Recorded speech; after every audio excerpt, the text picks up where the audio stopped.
So hello everyone, so house the जोश। क्या कर रहे हो यार? मतलब कोई बिस्तर में लेटा हुआ है, ऐसे लेटे हुए हो जैसे अभी सो जाओगे। कोई फोन में लगा हुआ है, मतलब फोन में बात कर रहे हो, फोन में व्हाट्सएप यूज कर रहे हो। कोई तो मतलब साथ में खाना पीना लेके बैठ गया, जैसे मूवी का शो चल रहा है और भैया साथ में पॉपकॉर्न खाते जाओ। कोई पीछे अपने पता नहीं किससे बात कर रहा है, दिखाई दे रहा है यार, मुझको सब कुछ दिखाई दे रहा है यहाँ से बैठे बैठे तुम क्या कर रहे हो, कौन क्या कर रहा है। तो concentrate here, I need 100% focus, है ना? 100% फोकस चाहिए boss, no distractions, no mobile phone. Mobile phone में क्लास देख रहे हो तो अलग बात है, बट उसके अलावा नो मोबाइल फोन, है ना? 100% फोकस, नो डिस्ट्रैक्शन। आज अपने को प्रोफेशनल एथिक्स के अंदर दोनों के दोनों शेड्यूल्स के अंदर जितने भी पार्ट्स हैं, जितने भी क्लॉज नंबर्स हैं, उन सबको फिंगर टिप्स में याद करना है। करोगे कि नहीं? यस, है ना? और कम से कम आज जो चीज हम शेयर करने वाले हैं इस क्लास के अंदर, आपको कसम खानी है कि आप जाके 11 लोगों के साथ शेयर करने वाले हो। कितने लोगों के साथ शेयर करने वाले हो? 11 लोगों के साथ शेयर करने वाले हो। चलो ठीक है यार, 11 नहीं तो चलो तुम 3 जन के साथ शेयर कर देना, तुमको इंसेंटिव दे दिया, बट एटलीस्ट 3 जन के साथ शेयर करने वाले हो। फिजिकली जाके नहीं कर सकते, ठीक है यार, फोन करके शेयर कर देना, बट मेक श्योर कि whatever we are going to discuss today, you are going to discuss at least with 3 of them, right? At least 3 of them. तो अगर किसी को नींद वगैरह आ रही है यार, तो फटाफट मुंह हाथ धो लो, फ्रेश हो जाओ and just come back, because मैं देख रहा हूँ यार कुछ लोगों को नींद आ रही है, कुछ लोग फोन में अभी लगे पड़े हैं, कुछ बिस्तर में लेटे पड़े हैं, कुछ खा पी रहे हैं, पॉपकॉर्न खा रहे हैं। क्या कर रहे हो यार?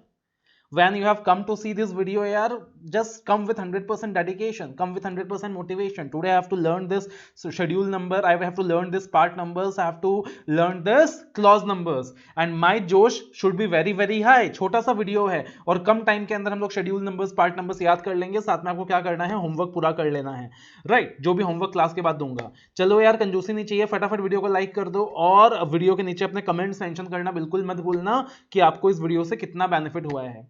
इस वीडियो के अलावा और भी वीडियोस हैं जो मैंने शेयर करा है। कंपनी ऑडिट का वीडियो है, that I have shared with you, जिसके अंदर सारे सेक्शंस के साथ सब सेक्शन नंबर्स याद करवाए हैं मैंने आपसे। स्टैंडर्ड्स ऑफ ऑडिटिंग का वीडियो मैंने आपके साथ शेयर करा है, जहां पे मैंने ऐसे नेम्स एंड नंबर्स आपको याद कराए हैं। तो if you have not seen those videos, please see them. काफी सारे रिवीजन वीडियोस हैं। स्टैंडर्ड्स का रिवीजन वीडियो है, कारो का रिवीजन वीडियो है, कंपनी ऑडिट का रिवीजन वीडियो है, लॉ के रिवीजन वीडियोस हैं, ऑडियो क्लिप्स है। Take the advantage of all of those यार, फ्री में मिल रहा है, वैल्यू करो, है ना? फ्री में मिलता तो चीजें वैल्यू नहीं करते कभी कभी अपने अपन। फ्री में मिल रहा है, वैल्यू करो। We have to get 60 marks, we have to get 70 marks. यहाँ आए हो तो 70 का कम टारगेट नहीं लेना है अपने को, 70 लाना ही लाना है, ठीक है? तो let us start the session quickly. तो सबसे पहले अगर हम बात करें चार्टर्ड अकाउंटेंट्स एक्ट के अंदर, सीए एक्ट के अंदर कितने शेड्यूल्स हैं? जब भी मैं आपसे कुछ पूछूंगा, आपको क्या करना है, जवाब देना है। ये मत सोचना मैं आपको देख नहीं पा रहा, मैं सबको देख रहा हूं, तो तुमको क्या करना है, मुझे जवाब देना है। कितने शेड्यूल्स है भाई? 2 शेड्यूल है, बिल्कुल सही बात है। कितने शेड्यूल है? 2 शेड्यूल है, ठीक है। एक शेड्यूल 1 है, एक शेड्यूल 2 है। जो बोल रहा हूं दिमाग में ब्रीज करते जाओ। जैसे मैंने आपको बताया है मेमोरी टेक्निक्स, रिकलेक्शन टेक्निक, कि आंखें बंद करना है और अपने को क्या करना है, रिकॉल करना है, विजुलाइज करना है। आंखें बंद करना है और चीजों को बार बार रिपीट करना है। तो याद रखना, शेड्यूल 1 के अंदर कितने पार्ट्स हैं? 4 पार्ट्स हैं। शेड्यूल 1 के अंदर 4 पार्ट्स हैं, शेड्यूल 2 के अंदर 3 पार्ट्स हैं। कितने पार्ट्स हैं बॉस? शेड्यूल 1 के अंदर 4 पार्ट्स हैं, शेड्यूल 2 के अंदर 3 पार्ट्स हैं। शेड्यूल 1 के अंदर 4 पार्ट्स हैं, शेड्यूल 2 के अंदर 3 पार्ट्स हैं। दिमाग में फ्रीज कर लो भैया, फ्रीज कर लो, मतलब कभी जिंदगी में भूल ना पाऊं मैं। शेड्यूल 1 में 4 पार्ट्स हैं, शेड्यूल 2 में 3 पार्ट्स हैं। शेड्यूल 1 में 4 पार्ट्स हैं, शेड्यूल 2 में 3 पार्ट्स हैं। शेड्यूल 1 में 4 पार्ट्स हैं, शेड्यूल 2 में 3 पार्ट्स हैं। शेड्यूल 1 में 4 पार्ट्स हैं, शेड्यूल 2 में 3 पार्ट्स हैं। शेड्यूल 1 में 4 पार्ट है, शेड्यूल 2 में 3 पार्ट है। अरे सर याद हो गया मेरे को, बस करो। नहीं, मैं रिपीट करूंगा, मैं बार बार रिपीट करूंगा।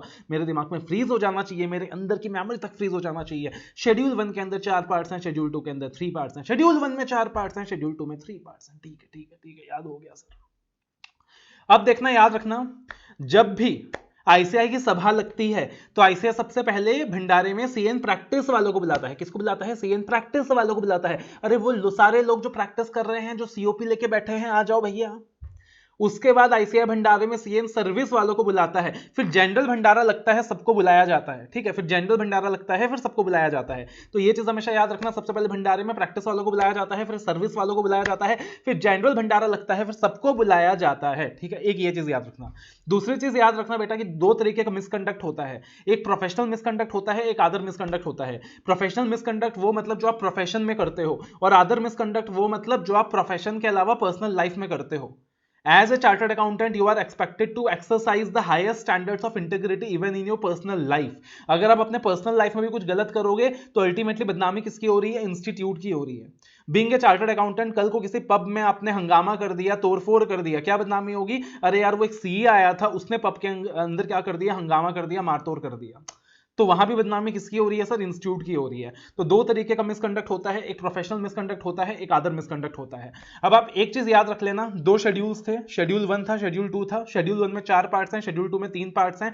एक चीज याद रख लेना, दोनों शेड्यूल का जो आखिरी वाला पार्ट है वो अदर मिसकंडक्ट का है और बाकी सारे पार्ट प्रोफेशनल मिसकंडक्ट के हैं. तो क्या याद रखोगे? दोनों शेड्यूल्स का जो लास्ट पार्ट है वो अदर मिसकंडक्ट का है और बाकी सारा पार्ट प्रोफेशनल मिसकंडक्ट का है. इतना याद रख लोगे. यानी कि शेड्यूल 1 के 4 पार्ट्स थे, तो part 1, part 2, part 3 professional misconduct का है, पार्ट 4 अदर मिसकंडक्ट का है. शेड्यूल 2 के 3 पार्ट्स थे, यानी part 1 and part 2 professional misconduct का है और पार्ट 3 अदर मिसकंडक्ट का है. ठीक है, इतना फ्रीज हो गया दिमाग में.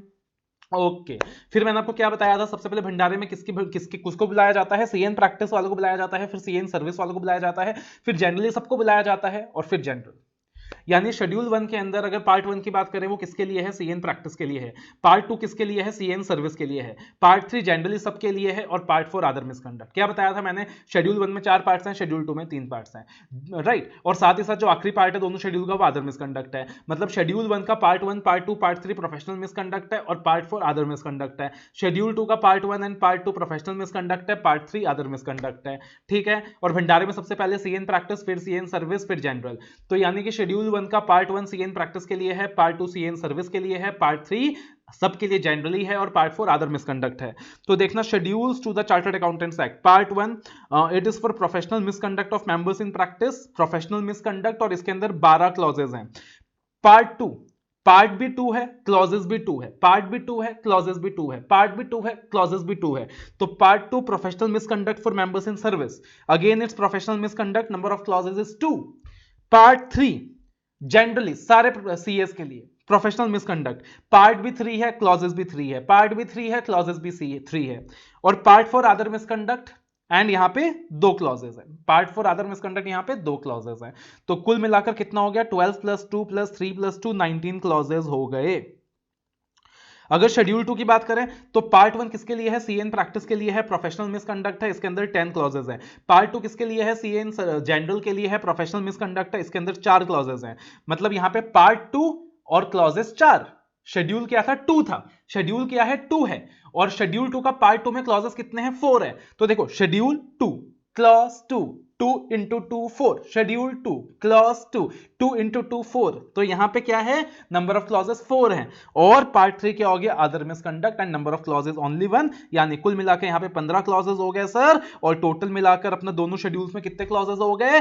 34 क्लॉजेस हो गए. अभी तक का कहानी क्लियर है. शेड्यूल 1 के अंदर 4 पार्ट्स हैं और शेड्यूल 2 के अंदर 3 पार्ट्स हैं. Part 1 CN practice, part 2 CN service, part 3 CN general, part 4 other misconduct. 12 clauses, 2 clauses, 2 clauses, 1 clause, total 19 clauses. Schedule 2 की बात करें तो part 1 CN practice 10 clauses. Part 2 सोचो किसके लिए होगा? यहां पे एक पार्ट कम है. तो अब सीएन सर्विस, सीएन जनरल को कैटेगराइज करना पॉसिबल नहीं है, तो सीएन जनरल आ गया. यहां पे सब कुछ यहां पे आ गया. 4 क्लॉजेस, 2 × 2 4. एंड यहां पे पार्ट 3 कितना हो गया? 1 क्लॉज. यानी वी हैव 15 क्लॉजेस. कोई भी आपसे अदर मिसकंडक्ट पूछे कि बेटा अदर मिसकंडक्ट कहां पे आएगा, तो आपके मन में कोई कंफ्यूजन नहीं होना चाहिए कि other misconduct part 4 of first schedule में आएगा और पार्ट 3 ऑफ सेकंड शेड्यूल में आएगा. आपके मन में कोई कंफ्यूजन नहीं होना चाहिए.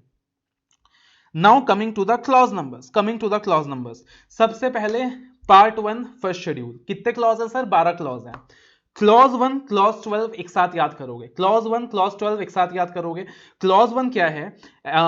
कि allowing someone else to practice in own name. कि एक सीएन प्रैक्टिस क्या नहीं कर सकता? किसी और को अलाउ नहीं कर सकता, किसी और को परमिट नहीं कर सकता to practice in own name. उसके अंदर एक्सेप्शन दिया हुआ है कि वो किसको अलाउ कर सकता है. वो दूसरे सीए को अलाउ कर सकता है जो कि उसका पार्टनर है. वो फलाना दिया हुआ है, उसमें हम लोग नहीं जा रहे. हम लोग का भी जो काम है यहाँ पे सिर्फ क्लॉज नंबर्स याद करना है. तो क्लॉज 1 क्या दिया हुआ है? क्लॉज 1 के अंदर दिया हुआ है कि ये CA in practice is deemed to be guilty of misconduct. ये CA in practice is deemed to be guilty of professional misconduct if he allows someone else to practice in his own name. तो clause 1 क्या है? आप किसी और को practice नहीं करने दोगे अपने नाम पे. एक्सेप्शंस दी है वहां पे. और क्लॉज 2 में क्या बोला है? आप किसी और को साइन नहीं करने दोगे अपने बिहाफ में. तो दोनों क्लॉज सिमिलर है ना, याद करना एकदम आसान है. क्लॉज 1 में बोला प्रैक्टिस नहीं करने दोगे अपने बिहाफ में. स्टार्टिंग पार्ट है, स्टार्टिंग में क्या करता है इंसान, प्रैक्टिस करना शुरू करता है, बट उसके प्रैक्टिस का अल्टीमेट लास्ट स्टेप क्या होता है, रिपोर्ट को साइन करना।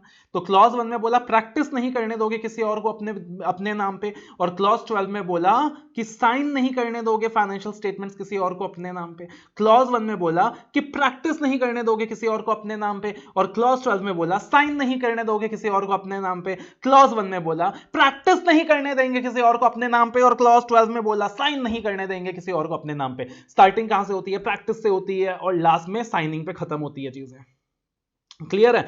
तो क्लॉज 1 प्रैक्टिस नहीं करने देंगे किसी और को अपने नाम पे, और क्लॉज 12 साइन नहीं करने देंगे किसी और को अपने नाम पे। ऑब्वियसली इसका एक्सेप्शन है कि आपका सीए, अगर कोई दूसरा चार्टर्ड अकाउंटेंट है, वो आपका एम्प्लॉय है, राइट, आपका पार्टनर है, तो वो प्रैक्टिस कर सकता है आपके नाम पे। अगर कोई दूसरा चार्टर्ड अकाउंटेंट है जो कि आपका पार्टनर है, राइट, एंड साथ ही साथ चार्टर्ड अकाउंटेंट है, तो अगेन वो क्या कर सकता है, साइन कर सकता है आपके बिहाफ पे। तो वो एक्सेप्शंस है, बट फिलहाल के लिए क्लॉज 1 क्लॉज 12 याद में रखना है साथ में। अब देखना क्लॉज 3 से क्लॉज 11, क्लॉज 3 से क्लॉज 11, इसको याद रखने का सीक्वेंस बहुत ही सिंपल है। सबसे पहले फटाफट रिकॉल करते हैं कि क्लॉज 3 से क्लॉज 11 क्या क्या था, ताकि आपको रिकॉल हो जाए फट से, ताकि हम लोग तब क्लॉज नंबर याद कर सके। यहां पे क्लॉज 2 में बोला गया था कि एक सीए क्या नहीं करने वाला, किसी भी और को अपना प्रॉफिट शेयरिंग नहीं देने वाला, कमीशन नहीं देने वाला, ब्रोकरेज नहीं देने वाला, राइट। और अगर एक सीए क्या करता है, अपना प्रॉफिट शेयरिंग किसी को देता है, कमीशन किसी को देता है, ब्रोकरेज किसी को देता है, तो गिल्टी ऑफ मिसकंडक्ट होगा। और उसके एक्सेप्शंस दिए हुए थे कि वो किस किस को प्रॉफिट शेयरिंग दे सकता है, किस किस को कमीशन दे सकता है, किस किस को ब्रोकरेज दे सकता है। क्लॉज 3 में दिया गया था कि सीए किसी से भी प्रॉफिट शेयरिंग नहीं लेगा, किसी से भी कमीशन नहीं लेगा, किसी से भी ब्रोकरेज नहीं लेगा, और अगर लिया तो मिसकंडक्ट होगा। फिर एक्सेप्शन दिया हुआ था, याद करो मैंने क्लास में आपको बताया था, लिस्ट ऑफ प्रोफेशनल्स जिनका नाम रेगुलेशन 53A में दिया गया है। फिर क्लॉज 4 में बोला गया था कि एक सीए क्या नहीं कर सकता है, पार्टनरशिप एंटर नहीं कर सकता है, और कर सकता है तो किससे कर सकता है, तो वहां पे भी list of professionals regulation 53B में दिया गया था। उसके बाद क्लॉज 5 के अंदर बोला था कि सीए किसी भी तरीके से गलत तरीके से काम सिक्योर नहीं करेगा। क्लॉज 6 में सॉलिसिटेशन के ऊपर बहुत सारी गाइडलाइंस हैं। क्लॉज 7 में एडवर्टाइजमेंट के ऊपर बहुत सारी गाइडलाइंस हैं। क्लॉज 8 के अंदर बोला हुआ है कि ये CA should communicate to the previous auditor before commencing the work. Clause 9 में बोला हुआ है कि एक सीए को काम एक्सेप्ट करने से पहले सेक्शन 139, 140, 141 का कंप्लायंस इंश्योर करना चाहिए। क्लॉज 10 में बोला हुआ है कि एक सीए को परसेंटेज बेसिस में कभी भी फीस चार्ज नहीं करनी चाहिए, बट वहां एक्सेप्शंस दिया हुआ है रेगुलेशन 192 के अंदर कि सीए कब को परसेंटेज बेसिस में फीस चार्ज कर सकता है। और क्लॉज 12 की अगर क्लॉज 11 में कहा गया है कि एक सीए दूसरा बिजनेस नहीं कर सकता अगर वो प्रैक्टिस में है, और क्लॉज 12 के अंदर साइनिंग की बात की गई है, राइट। अब इसको याद कैसे रखना है, आप मेरे साथ रिपीट करने वाले हो, बिल्कुल मुन्ना भाई स्टाइल में रिपीट करने वाले हो। You are going to repeat with me, ठीक है, एकदम मुन्ना भाई स्टाइल में। एवरीवन, ना देने का, क्या बोलोगे, ना देने का ना लेने का, ना देने का ना लेने का, ना देने का ना लेने का, ना पार्टनरशिप एंटर करने का। क्या बोलोगे, ना देने का ना लेने का, ना पार्टनरशिप एंटर करने का, ना देने का ना लेने का, ना पार्टनरशिप एंटर करने का, ना देने का ना लेने का, ना पार्टनरशिप एंटर करने का। Come on, one more time, ना देने का ना लेने का, ना पार्टनरशिप एंटर करने का, ना देने का ना लेने का, ना पार्टनरशिप एंटर करने का, ना गलत तरीके से काम सिक्योर करने का, ना सॉलिसिट करने का, ना एडवर्टाइजमेंट करने का। क्या बोला मैंने, ना देने का ना लेने का, ना पार्टनरशिप एंटर करने का, ना देने का ना लेने का, ना पार्टनरशिप एंटर करने का, ना देने का ना लेने का, ना पार्टनरशिप एंटर करने का, ना गलत तरीके से काम सिक्योर करने का, ना सॉलिसिट करने का, ना एडवर्टाइजमेंट करने का, ना गलत तरीके से काम सिक्योर करने का, ना सॉलिसिट करने का, ना एडवर्टाइजमेंट करने का, ना देने का ना लेने का, ना देने का ना लेने का, ना पार्टनरशिप एंटर करने का, ना गलत तरीके से काम सिक्योर करने का, ना सॉलिसिट करने का, ना एडवर्टाइजमेंट करने का, ना एडवर्टाइजमेंट करने का। तो क्लॉज 2 है ना देने का, क्लॉज 3 है ना लेने का, क्लॉज 4 इज ना पार्टनरशिप एंटर करने का, क्लॉज 5 इज ना गलत तरीके से काम सिक्योर करने का, क्लॉज 6 इज ना सॉलिसिट करने का, क्लॉज 7 इज ना एडवर्टाइज करने का, राइट। लेकिन एक सीए क्या करने वाला है, हम लोग मानने वाले तो है नहीं, हम लोग सुधरने वाले तो है नहीं। हम लोग तो सॉलिसिटेशन भी करेंगे, हम लोग तो एडवर्टाइजमेंट भी करेंगे।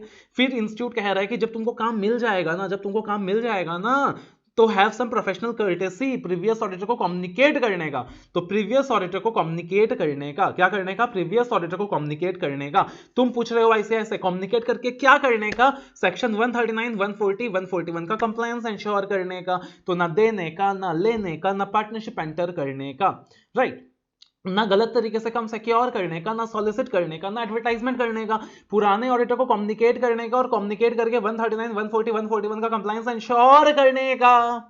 ठीक है, तो अब हमने दिया भी नहीं, लिया भी नहीं, पार्टनरशिप एंटर किया भी नहीं, काम गलत तरीके से सिक्योर किया भी नहीं, सॉलिसिट किया भी नहीं, एडवर्टाइजमेंट किया भी नहीं, पुराने ऑडिटर को कम्युनिकेट भी कर लिया, 139, 140, 141 का कंप्लायंस भी इंश्योर कर लिया। अब अपन सोच रहे हैं कि फाइनली अपना अपॉइंटमेंट हो गया, अब अपन बहुत सारा पैसा कमाएंगे, अब सीधा जाके क्लाइंट को बोलेंगे तेरे प्रॉफिट का 5% अपना।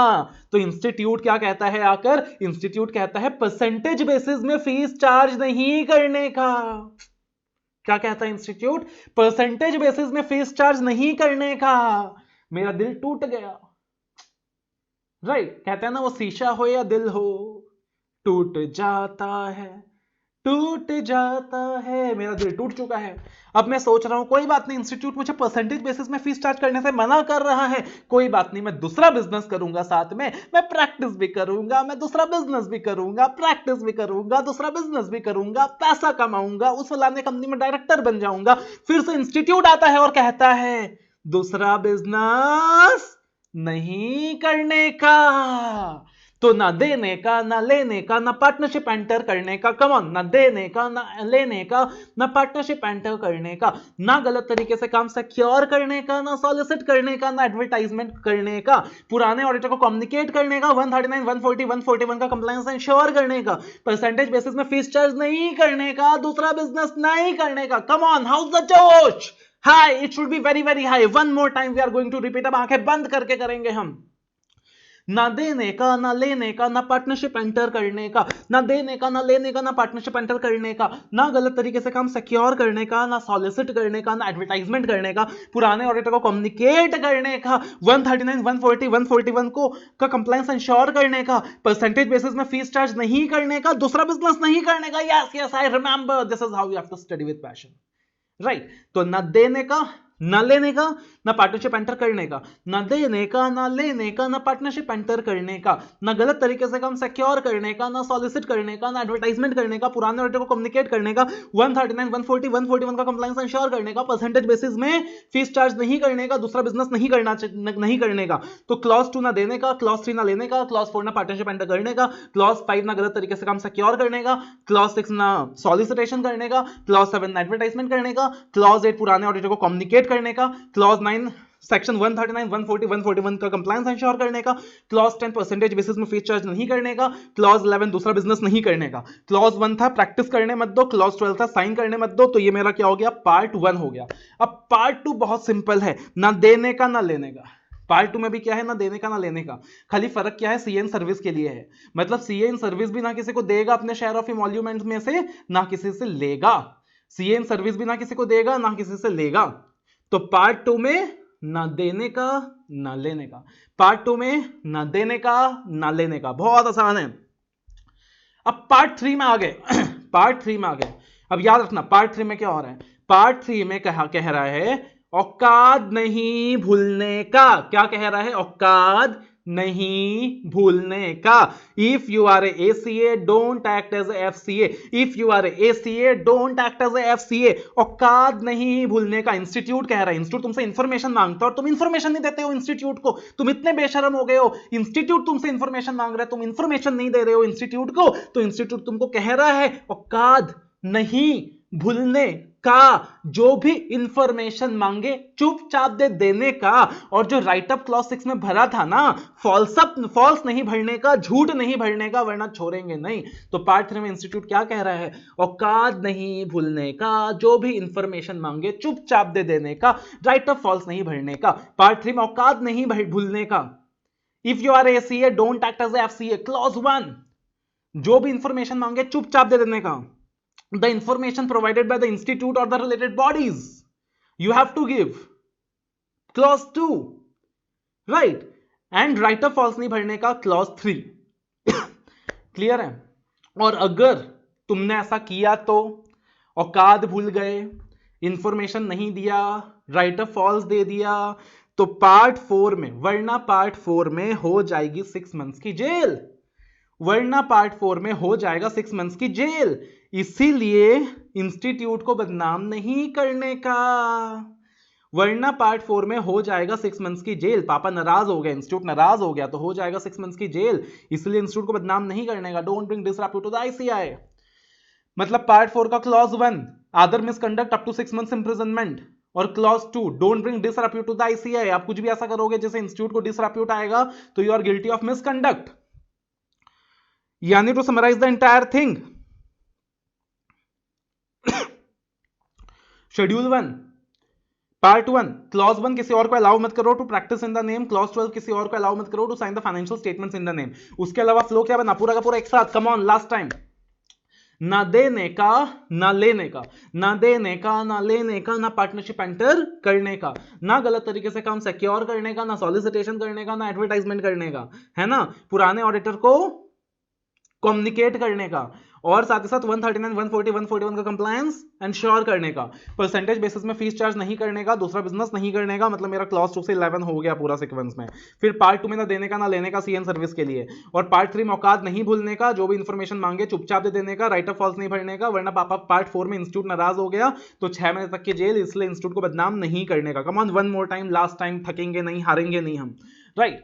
तो शेड्यूल 1 ना देने का ना लेने का, ना पार्टनरशिप एंटर करने का, ना गलत तरीके से काम सिक्योर करने का, ना पार्टनरशिप करने का, राइट, एंड पुराने ऑडिटर को कम्युनिकेट करने का, 139, 140, 141 का कंप्लायंस इंश्योर करने का, परसेंटेज बेसिस में फीस चार्ज नहीं करने का, दूसरा बिजनेस नहीं करने का, पार्ट 2 में ना देने का ना लेने का, पार्ट 3 में औकात नहीं भूलने का, जो भी इंफॉर्मेशन मांगे चुपचाप दे देने का, राइट ऑफ फॉल्स नहीं भरने का, पार्ट 4 में इंस्टीट्यूट नाराज हो गया तो 6 महीने तक की जेल, इसलिए इंस्टीट्यूट को बदनाम नहीं करने का। तो accordingly you can synchronize with the clauses. Clause 2 is ना देने का, you will not give anyone, clause 3 is ना लेने का, क्लॉज 4 इज ना पार्टनरशिप एंटर करने का, क्लॉज 5 इज ना गलत तरीके से काम सिक्योर करने का, क्लॉज 6 इज ना सॉलिसिट करने का, क्लॉज 7 इज ना एडवर्टाइज करने का, clause 8 is communicate to the previous auditor, clause 9 is checking compliance of section 139, 140, 141, clause 10 is don't charge fees on percentage basis, clause 11 is don't do any other business। Part 2 में ना देने का ना लेने का, तो सीएन सर्विस के लिए क्लॉज 1 है ना देने का, एंड सीएन सर्विस के लिए क्लॉज 2 है ना लेने का। पार्ट 3 में औकात नहीं भूलने का, जो भी इंफॉर्मेशन मांगे चुपचाप दे देने का, राइट ऑफ फॉल्स नहीं भरने का। तो clause 3 is if you are ACA don't act as FCA, clause 2 is provide the information that is asked to you by the institute, and clause 3 is right of false नहीं भरने का। Part 4 में वरना 6 months तक की jail and institute को बदनाम नहीं करने का। तो clause 1 is up to 6 months imprisonment in case of other misconduct, and clause 2 is don't bring disrepute to the ICAI. तो ये हमारा हो गया पार्ट 1 शेड्यूल 1। एक की टिप याद रख लेना, जब भी शेड्यूल 1 की बात होती है, जो कॉमन लैंग्वेज स्टार्ट में यूज होता है वो होता है a CA in practice is deemed to be guilty of professional misconduct. तो कोई भी क्लॉज स्टार्ट होता है तो उसके पहले जो कॉमन लैंग्वेज यूज होती है that is a CA in practice is deemed to be guilty of professional misconduct. अगर पार्ट 2 में आएंगे तो वहां पे सीएन प्रैक्टिस से सीएन सर्विस रिप्लेस हो जाएगा, a CA in practice service is deemed to be guilty of professional misconduct. अगर हम पार्ट 3 में आएंगे तो सीएन जनरल हो जाएगा, और पार्ट 4 में आ जाएंगे तो प्रोफेशनल मिसकंडक्ट की जगह अदर मिसकंडक्ट आ जाएगा। फिर अंदर क्लॉज नंबर लिखना है और क्लॉज नंबर याद रखना है। अब आते हैं पार्ट 2 में, शेड्यूल 2 में।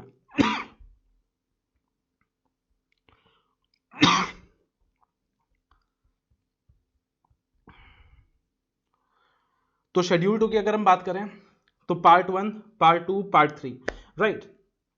पार्ट 3 बहुत आसान है, अदर मिसकंडक्ट है, एक ही क्लॉज है, ग्रेटर देन 6 मंथ्स इंप्रिजनमेंट। तो सेकंड शेड्यूल में पार्ट 3 लेने की जरूरत नहीं है। मेनली क्या याद रखना है, पार्ट 1 याद रखना है, पार्ट 2 याद रखना है, राइट। तो अगर फटाफट हम रिकॉल करें तो सेकंड शेड्यूल के अंदर पार्ट 1 के अंदर 10 क्लॉज था। पहला था कॉन्फिडेंशियलिटी के ऊपर कि एक सीएन प्रैक्टिस क्या नहीं करेगा, कभी भी अपना क्लाइंट का इंफॉर्मेशन किसी और को शेयर नहीं करेगा। Clause 2 was certifying the financial statements के ऊपर कि अगर हम बात करें तो एक सीएन प्रैक्टिस कभी भी फाइनेंशियल स्टेटमेंट को सर्टिफाई नहीं करेगा without properly examining them. Clause 3 was एक सीएन प्रैक्टिस कभी भी ओपिनियन नहीं देगा अगर उसका ओपिनियन कॉन्टिंजेंट है फ्यूचर ट्रांजैक्शंस के ऊपर।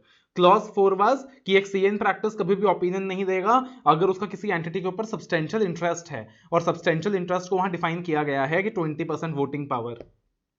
Clause 5 is that is failure to disclose material facts, कि अगर सीए को मैटरल फैक्ट का पता था, सीएन प्रैक्टिस को अपने क्लाइंट के मैटरल फैक्ट का पता था बट फिर भी उसने डिस्क्लोज नहीं करा तो वो गिल्टी है। और क्लॉज अगर हम बात करें 6 is that is failure to report material misstatement, कि एक सीएन प्रैक्टिस को अगर पता है कि material misstatement financial statement में एग्जिस्ट करती हैं, फाइनेंशियल स्टेटमेंट में चीजें मिस स्टेटेड हैं और फिर भी वो क्लाइंट को डिस्क्लोज नहीं करता है तो वो गिल्टी है।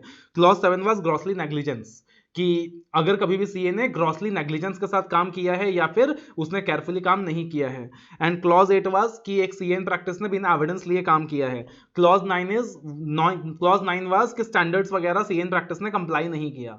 एंड क्लॉज 10 वाज कि एक सीए इन प्रैक्टिस ने क्या नहीं करा, उसका जो क्लाइंट का पैसा मिला उस पैसे को सेपरेट बैंक अकाउंट में डिपॉजिट नहीं करा, because he is suppose to deposit that in a separate bank account. हर एक क्लॉज के लैंग्वेज में नहीं जा रहे और हर एक क्लॉज को समझने भी फिलहाल नहीं जा रहे, सिर्फ यहां पे ऑब्जेक्टिव नंबर्स याद करना है, राइट। तो अब इसको याद करने का बहुत सिंपल तरीका है। सबसे पहले अगर मैं बात करूं तो मैं हमेशा कहता हूं कि यार याद रखना, शेड्यूल 1 मतलब सीए का खुद का दफ्तर और शेड्यूल 2 मतलब क्लाइंट का दफ्तर। तो शेड्यूल 1 मतलब सीए का खुद का दफ्तर और शेड्यूल 2 मतलब क्लाइंट का दफ्तर, ठीक है। तो क्लाइंट की बात हो रही है।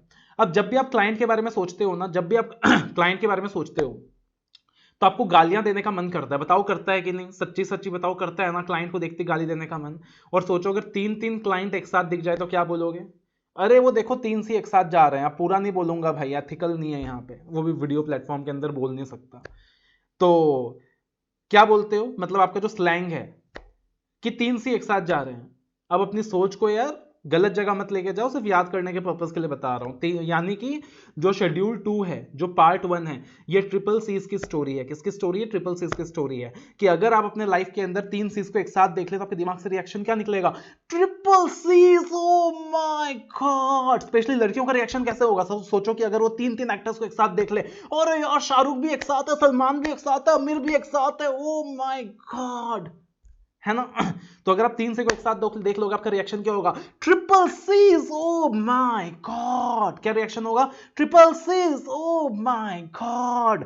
तो आपने 3 क्लाइंट को एक साथ देख लिया तो आपका रिएक्शन क्या होगा? Triple Cs, oh my God. मैंने एविडेंस भी नहीं लिया, स्टैंडर्ड्स कंप्लाई भी नहीं करे और क्लाइंट का पैसा सेपरेट बैंक अकाउंट में नहीं डाला। आपका रिएक्शन क्या होगा? Triple Cs, oh my God. मैंने एविडेंस भी नहीं लिया, मैंने स्टैंडर्ड्स कंप्लाई भी नहीं किया, मैंने क्लाइंट का पैसा सेपरेट बैंक अकाउंट में नहीं डाला। Triple Cs, oh my God. Triple Cs, oh my God. मैंने एविडेंस भी नहीं लिया, मैंने स्टैंडर्ड्स कंप्लाई भी नहीं किया, मैंने क्लाइंट का पैसा सेपरेट बैंक अकाउंट में नहीं डाला। What is triple C? C for confidentiality, C for certification, certifying the financial statements, and C for contingent upon future transactions. C for confidentiality, client का information को disclose नहीं करेंगे. Clause 2 certifying the financial statements. Clause 3 is contingent upon future transactions. मेरा कोई भी opinion contingent नहीं होना चाहिए on future transactions. तो triple C, oh my god, oh my god, OH का सिर्फ O लेंगे. O for opinion. मैं कहीं भी opinion express नहीं करूंगा अगर मेरा substantial interest entity के ऊपर। ओ माय गॉड, माई का एम थोड़ा भारी है, माई का एम थोड़ा भारी है, ओ माय गॉड। तो माई का एम थोड़ा भारी है। M for material facts, M for material misstatements, M for material facts, M for material misstatements, M for material facts, M for material misstatements, G for grossly negligence, G for grossly negligence, right. And evidence भी नहीं लिया, standards comply भी नहीं किया, client का पैसा separate bank account में नहीं डाला। तो confidentiality is clause 1, certification, certifying the financial statements without examination is clause 2, contingent upon future transactions is clause 3, I can not express opinion when I have substantial interest in the entity is clause 4, I can not disclose material fact is clause 5, I can not failure to report the material misstatement is clause 6, grossly negligence is clause 7, not obtained evidence clause 8, not complied with the standards clause 9, client money not deposited in a separate bank account is clause 10. That is how you have to remember. Part 2 second schedule. अब part 2 ना triple C का कहानी नहीं है, part 2 double C का कहानी है। छोटा सा पार्ट है, डबल सी के बारे में है कि डबल सी ने पता है क्या किया? फॉल्स इंफॉर्मेशन दिया। डबल सी ने क्या किया पता है? फॉल्स इंफॉर्मेशन दिया और इम्बेजल किया money received in professional capacity.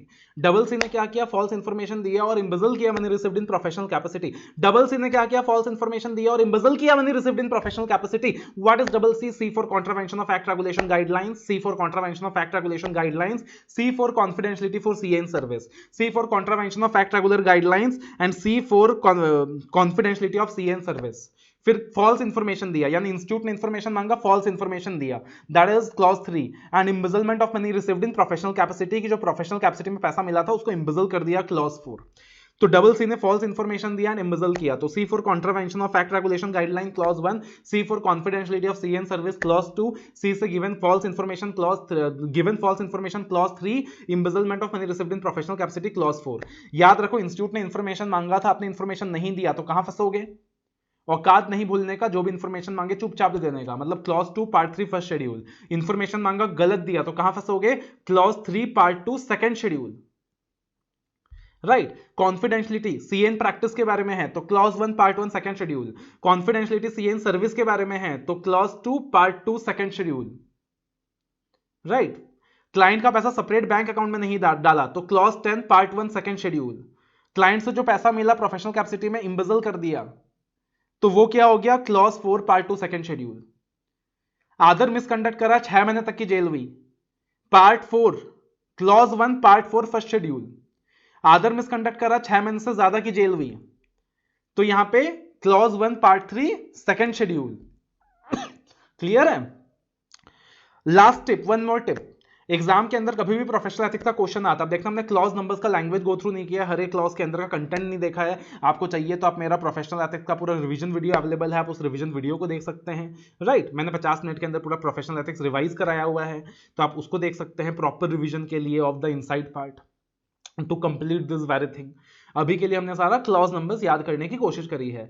Exam के अंदर एक छोटा सा प्रो टिप है आपके लिए, अगर क्वेश्चन आता है तो पहला ट्राई करो आइडेंटिफाई करना कि क्वेश्चन फर्स्ट शेड्यूल का है या सेकंड शेड्यूल का है। अगर सीए ऑफिस से रिलेटेड होगा तो फर्स्ट शेड्यूल होगा, क्लाइंट इन्फॉर्मेशन से रिलेटेड होगा तो सेकंड शेड्यूल होगा। जैसे ही आइडेंटिफाई कर लिया, आप देखो सीएन प्रैक्टिस का है कि सीएन सर्विस का है तो अपने पार्ट आइडेंटिफाई कर लिया और फिर क्लॉज आइडेंटिफाई करना आपके लिए बहुत ज्यादा आसान हो जाता है, राइट। तो अब ये जो हमने क्लॉज नंबर याद करने की कोशिश करी है फटाफट, अब आपको क्या करना है, आपको रिपीट वैल्यू क्रिएट करना है। आपको रिपीट वैल्यू क्रिएट करना है, जैसे कि मैंने आपको बताया था दिन के अंदर अगर आप 30-40 मिनट दे देते हो ना तो दिन के अंदर 40 मिनट के अंदर आप स्टैंडर्ड्स के नाम नंबर, कंपनी ऑडिट के section numbers, code of ethics के क्लॉज नंबर्स, टैक्स ऑडिट के क्लॉज नंबर्स डेली बेसिस में रिवाइज कर पाओगे। और अगर आपने 7 दिन का या 11 दिन का रिपीट वैल्यू जनरेट कर लिया तो 11 दिन के बाद ये सारी चीजें आपके फिंगर टिप्स में होंगी। तो अब उस रिपीट वैल्यू को क्रिएट करने में आपको टाइम कितना लगेगा, let us revise one more time the last time, one more time the last time, बिना देखे रिवाइज करेंगे, ठीक है। Come on, okay, let's set go. You can see the set the timer to say कि कितना time लग रहा है। तो बताओ, शेड्यूल 1 के 4 पार्ट्स, शेड्यूल 2 के 3 पार्ट्स, शेड्यूल 1 के 4 पार्ट, शेड्यूल 2 के 3 पार्ट, और जो आखिरी पार्ट है वो अदर मिसकंडक्ट है, यानी शेड्यूल 1 का चौथा पार्ट अदर मिसकंडक्ट है, शेड्यूल 2 का तीसरा पार्ट अदर मिसकंडक्ट है। शेड्यूल 1 पार्ट 1 प्रोफेशनल मिसकंडक्ट के लिए था, 12 क्लॉजेस थे। शेड्यूल 2 सीएन सर्विस के सीएन सर्विस के लिए था, 2 क्लॉजेस थे। सॉरी पार्ट 2, पार्ट 3 अगेन बात करें तो सीएन जनरल के लिए था, 3 क्लॉजेस थे, और पार्ट 4 के अंदर अदर मिसकंडक्ट 2 क्लॉजेस थे, कुल मिला के 19 क्लॉजेस थे। अगर हम शेड्यूल 2 की बात करें तो पार्ट 1 सीएन प्रैक्टिस 10 क्लॉजेस थे, पार्ट 2 सीएन जनरल 4 क्लॉजेस थे, पार्ट 3 अदर मिसकंडक्ट 1 क्लॉज था, यानी 15 क्लॉजेस था, टोटल मिला के 34 क्लॉजेस याद करना होता है। तो अगर हम शेड्यूल 1 की पार्ट 1 की बात करें तो क्लॉज 1 एंड क्लॉज 12 साथ में याद करना है। क्लॉज 1 इस किसी और को प्रैक्टिस करने के लिए अलाउ नहीं करूंगा, एंड क्लॉज 12 साइन करने के लिए अलाउ नहीं करूंगा, और फिर एक फ्लो में जाना था, ना देने का, ना लेने का, ना पार्टनरशिप एंटर करने का, ना गलत तरीके से काम सिक्योर करने का, ना सॉलिसिट करने का, ना एडवर्टाइजमेंट करने का, पुराने ऑडिटर को कम्युनिकेट करने का, 139, 140, 141 का कंप्लायंस इंश्योर करने का, परसेंटेज बेसिस में फीस चार्ज नहीं करने का, एंड अदर बिजनेस नहीं करने का।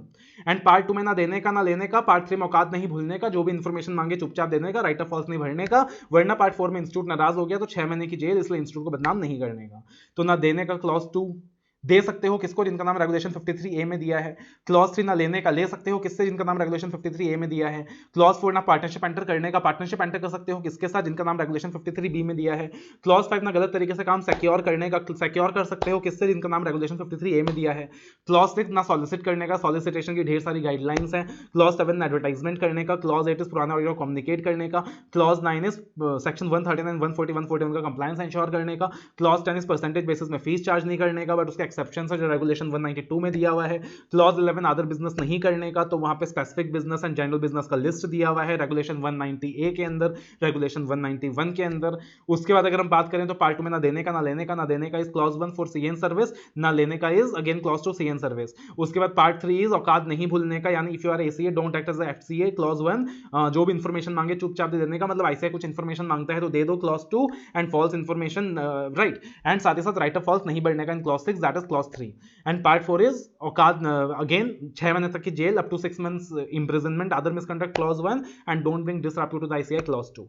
Schedule 2 part 1 that was the story about triple C's. Oh my god, evidence नहीं लिया, standards compliant नहीं किया, client का पैसा separate bank account में नहीं डाला, confidentiality clause 1, certification without examination clause 2, contingent upon future transaction clause 3, O for opinion when you have substantial interest clause 4, clause 5 is failure to disclose the material fact clause 5, failure to report material misstatement clause 6, grossly negligence clause 7, communication to the previous auditor clause 8, compliance with the standards clause 9, and client money not deposited in separate bank account is clause 10. Part 2 second schedule that is double C ने false information दिया है और embezzle किया है. Double C मतलब contravention of act regulation guideline clause 1, जब भी act regulation guidelines का contravention होता है clause 2 is given false information, आपने झूठी information दी है, right, information नहीं दिया तो वहां पे क्या applicable था sir? Clause 3 of part 2 of वहां पे एप्लीकेबल था क्लॉज 2 पार्ट 3 फर्स्ट शेड्यूल, और अगर क्लॉज यहाँ पे अगर आपने फॉल्स इंफॉर्मेशन दिया है तो एप्लीकेबल है यहाँ पे clause 3 part 2 second schedule. And finally clause 4 is don't embezzle the money received in professional capacity. And again अगर हम बात करें तो part 3 is other misconduct. So I believe अब ये चीजें आपको याद हो गई होंगी. प्रोफेशनल एथिक्स को पूरी तरीके से रिवाइज करने के लिए आप मेरा 15 मिनट्स का क्या कर सकते हो सर, वीडियो यूज कर सकते हो. और एक चीज आपको और बता दो यार कि अभी तक भी अगर तुमको ऑडिट लॉ में परेशानी है ना, अभी तक भी परेशानी, अभी नवंबर में भी अटेम्प्ट है, अब भी फास्ट ट्रैक क्लासेस लेकर अच्छे से तुम प्रिपेयर कर सकते हो एग्जाम के लिए, अब भी टाइम है तुम्हारे पास, राइट. एंड ऑडिट लॉ के अंदर एग्जामिशन लाना डिफिकल्ट नहीं है, 60 मार्क्स 70 मार्क्स आ सकते हैं. स्मार्टली पढ़ना है, स्मार्ट तरीके से पढ़ना है, एग्जाम ओरिएंटेड मैनर में पढ़ना है, सारे कीवर्ड्स याद रखने हैं, कॉन्सेप्ट्स याद रखने हैं, मैक्सिमम रिविजन इंश्योर करना है. और उम्मीद करता हूं कि ये जो सेशंस मैं आपके लिए ले रहा हूं ये आपके लिए बेनिफिशियल होगा. वीडियो को लाइक करना मत भूलना, शेयर करना मत भूलना, चैनल को सब्सक्राइब करना मत भूलना. आपका प्यार इसी तरीके से बना रहना चाहिए. मैं कोशिश करूंगा कि इसी तरीके से आपको अपना सपोर्ट देता रहूं और आपका भी सपोर्ट हमेशा, एक्सपेक्टेशंस रहेगा कि आपका भी सपोर्ट हमेशा मिलता रहे, right. So all the very best, take care, love you all. और आज ये बैकग्राउंड थोड़ा सा चेंज इसलिए कर लिया यार कि चलो ठीक है यार, काफी टाइम से कोरोना के बीच जूझ रहे हैं तो चलो यार बीच में घूम फिर के आते हैं थोड़ा सा, है ना. So you can also have that feeling. So all the best.